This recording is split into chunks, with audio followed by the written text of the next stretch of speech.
बिस्मिल्लाहिर्रहमानिर्रहीम। अस्सलामुअलैकुम। मैं हूं मोहम्मद दिलावर और आप देख रहे हैं मेरा यूट्यूब चैनल INS.Physics। मैं उम्मीद करता हूं कि अल्लाह ताला की रहमत और फजल से आप सब खैरियत से होंगे। प्रीवियस लेक्चर्स में हमने RC और RL सीरीज़ सर्किट्स को डिस्कस किया था। आज के लेक्चर में हम एक नया सर्किट डिस्कस करेंगे और उस सर्किट को हम नाम देते हैं series resonance circuit. Series resonance circuit को हम RLC सीरीज़ सर्किट का नाम देते हैं। RLC सीरीज़ सर्किट एक ऐसा सर्किट होता है जिस सर्किट में एक रेसिस्टर, एक इंडक्टर और एक कैपेसिटर को सीरीज़ में कनेक्ट किया जाता है across AC source. Circuit diagram में आप देख सकते हैं कि हमारे पास एक रेसिस्टर जिसकी रेजिस्टेंस R है, एक इंडक्टर जिसकी इंडक्टेंस L है और एक कैपेसिटर जिसकी कैपेसिटेंस C है। इन तीनों को सीरीज़ में कनेक्ट किया है और इस सीरीज़ कम्बिनेशन के साथ एक अल्टरनेटिंग वोल्टेज सोर्स को अटैच किया है। तो ये हमारे पास जो सर्किट बना है, इसी सर्किट का नाम सीरीज़ रेजोनेंस सर्किट या RLC सीरीज़ सर्किट है। क्या डिस्कस करना चाहते हैं हम इस सर्किट के अंदर? हम इस सर्किट का बिहेवियर चेक करेंगे कि जब हमारे AC सोर्स की फ्रीक्वेंसी कम हो तो हमारा सीरीज़ रेजोनेंस सर्किट कैसा बिहेव करेगा। जब हमारे AC सोर्स की फ्रीक्वेंसी ज़्यादा होगी फिर हमारा सीरीज़ रेजोनेंस सर्किट का बिहेवियर कैसा होगा। और हम यह भी देखेंगे कि किस तरह से हम अपने अप्लाइड वोल्टेज को कैलकुलेट कर सकते हैं और किस तरह से हम अपने सीरीज़ रेजोनेंस सर्किट की इम्पीडेंस को कैलकुलेट कर सकते हैं। एक्सप्लेनेशन में हम क्या लिखेंगे? क्योंकि रेसिस्टर, इंडक्टर और कैपेसिटर तीनों को सीरीज़ में कनेक्ट किया गया है, इसीलिए इन तीनों एलिमेंट्स में से फ़्लो होने वाला जो करंट है वो सेम रहेगा। क्योंकि हम जानते हैं सीरीज़ कम्बिनेशन में करंट सेम रहता है, लेकिन हर एलिमेंट के अक्रॉस जो पोटेंशियल का डिफरेंस होगा वो अलग अलग होगा। R के अक्रॉस जो पोटेंशियल डिफरेंस है वो VR है। According to Ohm's law VR बराबर होगा IR के। इंडक्टर के अक्रॉस जो पोटेंशियल का डिफरेंस है वो VL है। अकॉर्डिंग टू ओम्स लॉ ये बराबर होगा I इंटू XL के। बिल्कुल इसी तरह से कैपेसिटर के अक्रॉस जो पोटेंशियल का डिफरेंस है VC, ये बराबर होगा हमारे पास I इंटू XC के। हम जानते हैं कि एक रेसिस्टर में करंट और वोल्टेज इन फेज होते हैं, तो वोल्टेज और करंट रेसिस्टर के लिए इन फेज होंगे, तो इनकी फेजर डायग्राम में दोनों वेक्टर्स पैरेलल होंगे। इंडक्टर में वोल्टेज लीड करता है, करंट लैग करता है bye phase difference of 90 degree. Capacitor में करंट लीड करता है, वोल्टेज लैग करते हैं bye phase difference of 90 degree. और हम जानते हैं कि हमारे पास इंडक्टिव रिएक्टेंस ये बराबर होती है 2πfL के और कैपेसिटिव रिएक्टेंस बराबर होती है 1/2πfC के। आइए अब हम देखते हैं कि एक सीरीज़ रेजोनेंस सर्किट लो और हाई फ्रीक्वेंसीज़ के लिए कैसा बिहेवियर शो करवाता है। तो जब हमारे सीरीज़ रेजोनेंस सर्किट में अटैच किए हुए AC सोर्स की फ्रीक्वेंसी कम होगी तो कम फ्रीक्वेंसी के ऊपर हमारा सर्किट कैसा बिहेवियर शो करवाएगा।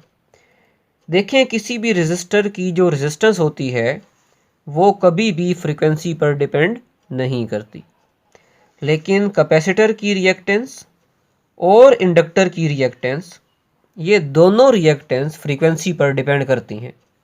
और हम जानते हैं इंडक्टिव रिएक्टेंस फ्रीक्वेंसी के डायरेक्टली प्रोपोर्शनल होती है, जबकि कैपेसिटिव रिएक्टेंस फ्रीक्वेंसी के इन्वर्सली प्रोपोर्शनल होती है। तो जब हमारे पास फ्रीक्वेंसी कम होगी तो फ्रीक्वेंसी कम होने से इंडक्टिव रिएक्टेंस कम हो जाएगी, जबकि फ्रीक्वेंसी कम होने से कैपेसिटिव रिएक्टेंस बढ़ जाएगी। इसका मतलब ये हुआ कि लो फ्रीक्वेंसी के ऊपर कैपेसिटर की रिएक्टेंस बहुत ज़्यादा होगी, जबकि इंडक्टर की रिएक्टेंस बहुत कम होगी। जब हम इनका कंपैरिजन करेंगे तो हम ये कह सकते हैं कि बहुत कम फ्रीक्वेंसी पर कैपेसिटर की रिएक्टेंस बहुत ज़्यादा होगी, इंडक्टर की रिएक्टेंस बहुत कम होगी। इतनी कम होगी कि हम इंडक्टर की रिएक्टेंस को निगलेक्ट कर सकते हैं, और रिएक्टेंस बहुत कम होने की वजह से इंडक्टर में से बहुत large amount of current pass करेगा, और हम कहेंगे कि हमारा इंडक्टर जो है वो एज अ शॉर्ट सर्किट के तौर पर बिहेव कर रहा है। ठीक है जी, ये बिल्कुल ऐसा ही बिहेव करेगा जैसे आप इंडक्टर को निकाल कर उसकी जगह पर बिल्कुल एक सीधी तार लगा दें जिसकी रेजिस्टेंस बहुत कम हो। इसका मतलब हुआ कि हमारे सीरीज रेजोनेंस सर्किट में फिर दो ऐसे एलिमेंट्स रह जाएंगे, एक हमारे पास रेजिस्टर और एक हमारे पास कैपेसिटर, क्योंकि इसकी रिएक्टेंस बहुत ज़्यादा है तो इसको हम निगलेक्ट नहीं कर सकते। तो फिर हम कह सकते हैं कि लो फ्रीक्वेंसी पर एक सीरीज रेजोनेंस सर्किट जो है वो आरसी सीरीज सर्किट की तरह बिहेव करेगा। बिल्कुल इसी तरह से जब हमारे एसी सोर्स की फ्रीक्वेंसी बहुत हाई होगी तो फ्रीक्वेंसी ज़्यादा होने से इंडक्टर की रिएक्टेंस ज़्यादा हो जाएगी, जबकि फ्रीक्वेंसी ज़्यादा होने से कैपेसिटर की रिएक्टेंस कम हो जाएगी। तो फिर हम ये कह सकते हैं कि inductive reactance is very very greater than the capacitive reactance at high frequency. अब यहाँ पर हमारे कैपेसिटर की रिएक्टेंस क्योंकि बहुत कम है तो इसका मतलब होगा कि यहाँ पर कैपेसिटर में से लार्ज अमाउंट ऑफ करंट आसानी से पास कर पाएगा, और हमारा कैपेसिटर यहाँ पर एक शॉर्ट सर्किट की तरह बिहेव करेगा। तो फिर हम ये कह सकते हैं कि हाई फ्रीक्वेंसी पर एक सीरीज रेजोनेंस सर्किट एक रेजिस्टर और इंडक्टर सर्किट की तरह बिहेव करेगा, यानी कि एक RL सीरीज सर्किट की तरह बिहेव करेगा। तो लो फ्रीक्वेंसी के ऊपर हमारा RLC सीरीज सर्किट एक RC सीरीज सर्किट की तरह बिहेव करता है जिसमें करंट लीड करेगा, जबकि हाई फ्रीक्वेंसी के ऊपर हमारा सीरीज रेजोनेंस सर्किट एक RL सीरीज सर्किट की तरह बिहेव करेगा जिसमें करंट क्या करेगा, लैग करेगा। क्या हमारे पास कोई ऐसी फ्रीक्वेंसी भी है जिस फ्रीक्वेंसी के ऊपर कैपेसिटिव और इंडक्टिव रिएक्टेंस दोनों इक्वल हो जाएं, बराबर हो जाएं? जी हाँ, बिल्कुल। रेजोनेंस फ्रीक्वेंसी एक ऐसी स्पेशल फ्रीक्वेंसी है जिस फ्रीक्वेंसी के ऊपर हमारे इंडक्टर की रिएक्टेंस और कैपेसिटर की रिएक्टेंस ये दोनों बिल्कुल बराबर हो जाती हैं। अब अगर हम इस रेजोनेंस फ्रीक्वेंसी को फाइंड आउट करना चाहें तो हम कैसे फाइंड कर सकते हैं? तो अभी हमने डिफाइन किया the frequency eight which inductive reactance and capacitive reactance becomes equal is called resonance frequency. तो हमने क्या किया, दोनों रिएक्टेंसेस को इक्वल पुट किया।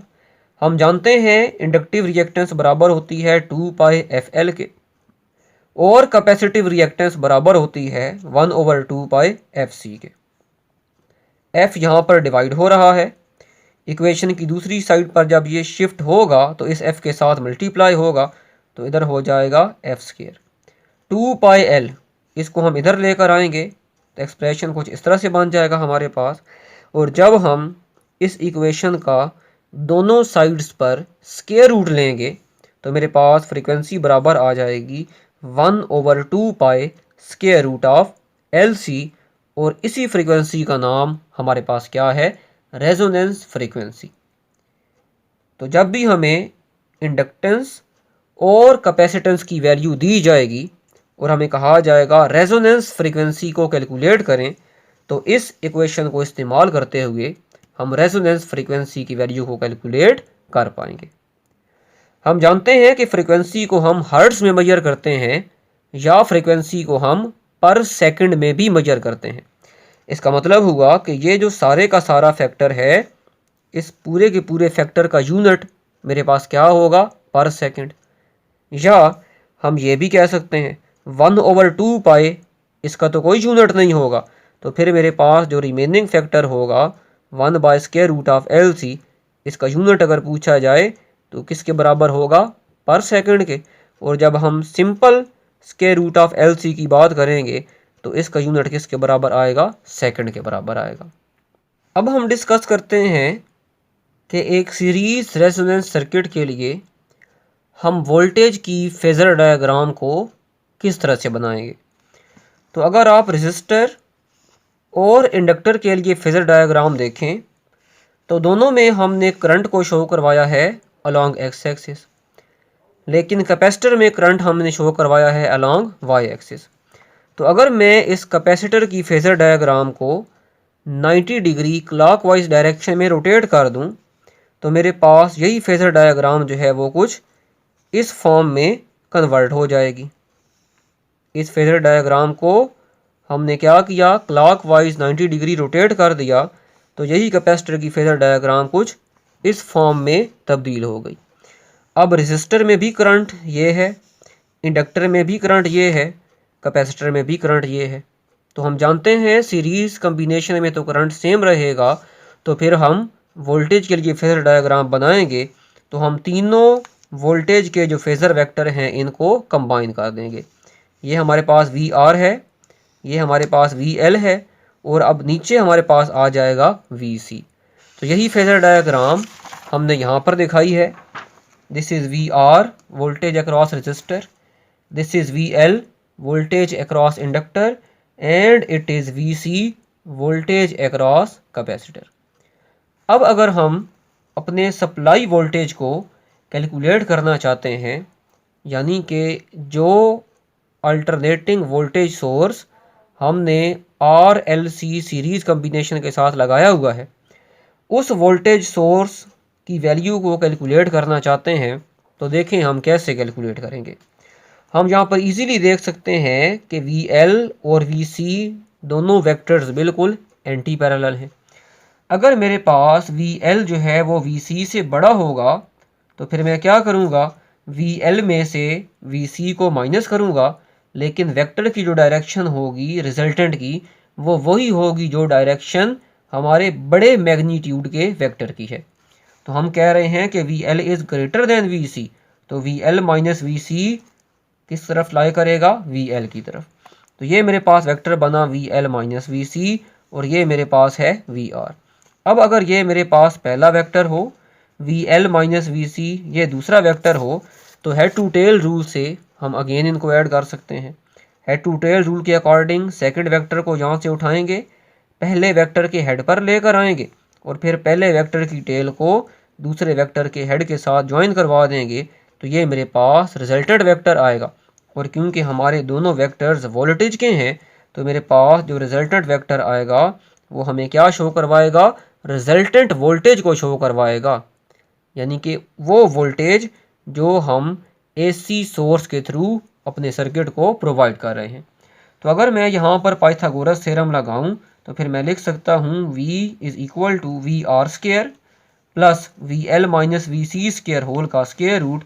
तो ये मेरे पास वो एक्सप्रेशन है टोटल वोल्टेज निकालने के लिए। बैटरी का जो वोल्टेज है, बैटरी तो नहीं यहाँ पर कह सकते, अल्टरनेटिंग सोर्स का जो वोल्टेज है, उस वोल्टेज को निकालने के लिए हम इस इक्वेशन को इस्तेमाल करेंगे।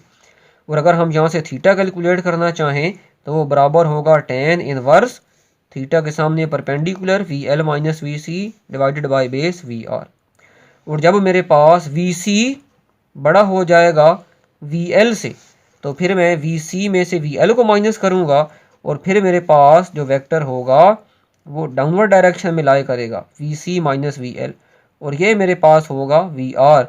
फिर अगेन हम इस वेक्टर को उठाएंगे, पहले वेक्टर के हेड पर लेकर आएंगे, तो ये मेरे पास रिजल्टेंट आ जाएगा। तो अगेन पाइथागोरस थ्योरम को इस्तेमाल करते हुए हम अपने सप्लाई वोल्टेज की वैल्यू को कैलकुलेट कर पाएंगे। लेकिन इससे कोई ख़ास फ़र्क नहीं पड़ेगा क्योंकि ऊपर स्केयर है। अगर अंदर आंसर नेगेटिव आ भी जाएगा तो स्केयर के बाद वो क्या हो जाएगा, पॉजिटिव हो जाएगा। अब हम देखते हैं कि किस तरह से हम अपने सीरीज़ रेजोनेंस सर्किट की इम्पीडेंस को कैलकुलेट कर सकते हैं। तो अभी आपने देखा कि ये मेरे पास वोल्टेज है अक्रॉस रजिस्टर जो कि बराबर होगा IR के। This is voltage across capacitor जो कि बराबर होगा I into XC and this is voltage across inductor which is equal to I into XL। तो जैसी फेजर डायग्राम हमारे पास वोल्टेज की थी, सेम वैसी ही फेजर डायग्राम हमारे पास इम्पीडेंस के लिए भी बनेगी। तो this is R, this is XL and this is XC। तो ये फेजर डायग्राम बन गई हमारे पास इम्पीडेंस के लिए। अब अगेन हम टोटल इम्पीडेंस निकालना चाहते हैं, तो फिर हम कहेंगे कि अगर मेरे पास XL ज़्यादा होगी, XC मेरे पास कम होगी, और XL ज़्यादा होने का मतलब फ्रीक्वेंसी ज़्यादा है AC सोर्स की, और XC कम होने का मतलब भी यही है कि AC सोर्स की फ्रीक्वेंसी ज़्यादा है। यानी कि XL is greater than XC का मतलब ये है कि अल्टरनेटिंग सोर्स की फ्रीक्वेंसी ज़्यादा है। बहरहाल जब हमारे पास XL XC से बड़ा हो जाएगा तो फिर XL माइनस XC करेंगे, तो this is phasor vector. Again इनको हेड टू टेल रूल से हम ऐड करेंगे तो ये मेरे पास टोटल इम्पीडेंस आ जाएगी जो कि अगेन पाइथागोरस थ्योरम से बराबर होगी R square plus XL minus XC square whole का स्क्वायर रूट। और जब मेरे पास XC बड़ा हो जाएगा, XC छोटा हो जाएगा, यानी कि AC सोर्स की फ्रीक्वेंसी कम है, तो उसके ऊपर हमारे पास फिर XC माइनस XL करेंगे, तो अब मेरे पास वेक्टर जो है वो नीचे आएगा XC माइनस XL। अगेन हम हेड टू टेल रूल से ऐड करेंगे तो अगेन हमारे पास यहाँ से इम्पीडेंस आ जाएगी। तो इस इक्वेशंस को इस्तेमाल करते हुए हम अपने RC सीरीज सर्किट की टोटल जो इम्पीडेंस है उसको कैलकुलेट करेंगे। और अगर हमने थीटा कैलकुलेट करना हो तो फेज डिफरेंस को भी हम यहाँ पर आसानी से कैलकुलेट कर सकते हैं। अब हम देखते हैं कि जब हमारे सर्किट में रेजोनेंस फ्रीक्वेंसी आएगी तो रेजोनेंस फ्रीक्वेंसी आने पर हमारे सर्किट का बिहेवियर कैसा होगा, और उस टाइम ऐसी कौन कौन सी प्रॉपर्टीज़ होंगी जिन प्रॉपर्टीज़ को हम डिस्कस कर सकते हैं। तो जब हमारे सर्किट में रेजोनेंस फ्रीक्वेंसी आएगी तो अभी हमने स्टडी किया कि रेजोनेंस फ्रीक्वेंसी एक ऐसी फ्रीक्वेंसी है जिस फ्रीक्वेंसी के ऊपर इंडक्टर की रिएक्टेंस और कैपेसिटर की रिएक्टेंस दोनों बराबर हो जाती हैं। तो जब रेजोनेंस फ्रीक्वेंसी आएगी तो ये दोनों बराबर हो जाएंगी, और जब ये दोनों इक्वल हो जाएंगी तो दोनों एक दूसरे को क्या कर देंगी, कैंसल आउट कर देंगी, और हमारा सर्किट जो है उसमें सिर्फ एक ही एलिमेंट रह जाएगा विच इज़ कॉल्ड रेजिस्टर। यहाँ पर भी आप देख सकते हैं कि जब XL और XC बराबर हो जाएंगे रेजोनेंस फ्रीक्वेंसी पर तो ये दोनों एक दूसरे को कैंसिल कर देंगे और इम्पीडेंस सिर्फ और सिर्फ किसके बराबर आ जाएगी, रेजिस्टेंस के बराबर। इसका मतलब हुआ कि फिर हम ये कह सकते हैं कि हमारे पास जब रेजोनेंस फ्रीक्वेंसी आएगी तो XL और XC बराबर हो जाएंगे, therefore they cancel each other, वो एक दूसरे को कैंसिल कर देंगे, और इम्पीडेंस सिर्फ और सिर्फ किसके बराबर आ जाएगी, रेजिस्टेंस के बराबर आ जाएगी। तो हम कहेंगे कि हमारा जो सर्किट है वो इस टाइम एक प्योरली रेजिस्टिव सर्किट की तरह बिहेव कर रहा है। ठीक है जी। थर्ड प्रॉपर्टी हमारे पास क्या हो सकती है, क्योंकि रेजोनेंस फ्रीक्वेंसी के ऊपर हमारा सर्किट प्योरली रेजिस्टिव सर्किट की तरह बिहेव कर रहा है, और हम जानते हैं प्योर रेजिस्टिव सर्किट के अंदर करंट और वोल्टेज इन फेज होते हैं विद फेज डिफरेंस 0। तो फिर हम ये कह सकते हैं कि at resonance frequency current and voltage are in phase, यानी कि इनमें फेज का डिफरेंस 0 होगा। और जब इनमें फेज का डिफरेंस 0 होगा तो पावर फैक्टर 1 हो जाएगा। cos theta is called power factor, theta तो 0 हो गया तो cos 0 पर 1, तो हम कहेंगे eight resonance frequency power factor is unity, unity means 1। जब रेजोनेंस फ्रीक्वेंसी आएगी तो हमारे सर्किट की जो इम्पीडेंस है वो सिर्फ और सिर्फ रेजिस्टेंस के बराबर होगी, यानी कि हमारे सर्किट की इम्पीडेंस बहुत कम हो जाएगी, मिनिमम हो जाएगी। इसीलिए जब हमारी सर्किट की रेजिस्टेंस यानी कि इम्पीडेंस मिनिमम हो जाएगी तो सीरीज रेजोनेंस सर्किट के अंदर जो है वो रेजोनेंस फ्रीक्वेंसी आने पर करंट मैक्सिमम फ्लो करेगा। तो रेजोनेंस फ्रीक्वेंसी के ऊपर RLC सीरीज सर्किट की इम्पीडेंस कम हो जाती है, और इम्पीडेंस कम होने की वजह से उस सर्किट में जो करंट फ्लो करेगा वो करंट मैक्सिमम होगा। और रेजोनेंस फ्रीक्वेंसी जब आएगी तो potential difference across inductor and capacitor में be much greater than the supply voltage. Resonance frequency आने पर कैपेसिटर और इंडक्टर के अक्रॉस जो पोटेंशियल का डिफरेंस होगा वो हमारे सप्लाई वोल्टेज से कहीं ज़्यादा हो सकता है। अगर हम फ्रीक्वेंसी और करंट में ग्राफ देखना चाहें तो हम यहाँ पर ग्राफ देख सकते हैं। अलॉन्ग एक्स एक्सिस हमारे पास फ्रीक्वेंसी है हर्ट्ज में, और अलॉन्ग वाई एक्सिस हमारे पास करंट है एम्पेयर में। तो यहाँ पर हम देखते हैं कि जब हम फ्रीक्वेंसी को बढ़ाते हैं तो फ्रीक्वेंसी को बढ़ाते बढ़ाते एक पॉइंट हमारे पास ऐसा आता है फ्रीक्वेंसी का जिस पॉइंट के ऊपर करंट क्या हो जाता है, मैक्सिमम हो जाता है। और यही वो पॉइंट है जहाँ जिस पॉइंट के ऊपर हमारी जो फ्रीक्वेंसी है उसको हम रेजोनेंस फ्रीक्वेंसी का नाम देंगे, क्योंकि अभी हमने पढ़ा कि रेजोनेंस फ्रीक्वेंसी के ऊपर इम्पीडेंस कम से कम और करंट मैक्सिमम। तो इसलिए हमने कहा कि यहाँ पर रेजिस्टेंस बहुत कम, क्योंकि यहाँ पर रेजिस्टेंस ही इम्पीडेंस के बराबर है रेजोनेंस फ्रीक्वेंसी पर। तो यहाँ पर रेजिस्टेंस बहुत कम और करंट यहाँ पर मैक्सिमम। ठीक है, लेकिन जब हमारे पास रेजिस्टेंस थोड़ी बढ़ जाएगी तो फिर हमारा जो ग्राफ है उसमें करंट भी पहले से क्या हो जाएगा, कम हो जाएगा। रेजिस्टेंस और ज़्यादा बढ़ जाएगी, करंट जो है वो हमारे पास और कम हो जाएगा। अब यहाँ पर अगर हम देखें तो इस पॉइंट से लेकर मैक्सिमम करंट तक करंट का जो मैग्नीट्यूड है वो बढ़ रहा है। और हम जानते हैं कि करंट का बढ़ना या करंट का लीड करना वो किस सर्किट के अंदर होता है, कैपेसिटिव सर्किट के अंदर। तो इसका मतलब हुआ कि ये मेरे पास जो आधा ग्राफ होगा, हाफ ग्राफ, ये हाफ ग्राफ किसको शो कर रहा है कि यहाँ पर एक्स सी ज़्यादा है, एक्स एल कम है यहाँ पर, यानी कि एक आर सी सीरीज सर्किट की तरह यहाँ पर बिहेव कर रहा है हमारे पास R L C series circuit. लेकिन जब हमने आगे देखा तो करंट हमारे पास कम हो रहा है। करंट कम होने का मतलब करंट लैग कर रहा है। तो यहाँ पर क्या होगा, हमें पता है कि इंडक्टिव सर्किट में करंट जो है वो लैग करता है। तो यहाँ पर एक्स एल बड़ी होगी एक्स सी से, और हम कहेंगे कि ये वाला मेरे पास जो हाफ पोर्शन है ग्राफ का, ये ग्राफ मेरे पास एक आर एल सीरीज सर्किट की तरह बिहेव करवा रहा है। तो ये था हमारे पास R L C series circuit, जिसको हम सीरीज रेजोनेंस सर्किट का नाम भी देते हैं। और हम इस सर्किट को एक और नाम भी देते हैं, इस सर्किट को हम एक्सेप्टर सर्किट का नाम भी देते हैं। एक्सेप्टर सर्किट का नाम क्यों देते हैं, क्योंकि जब रेजोनेंस फ्रीक्वेंसी आएगी तो इसके अंदर से मैक्सिमम करंट फ्लो करेगा, यानी कि ये रेजोनेंस फ्रीक्वेंसी के ऊपर मैक्सिमम करंट को एक्सेप्ट करेगा। इसलिए हम इस सर्किट को एक्सेप्टर सर्किट का नाम भी देते हैं।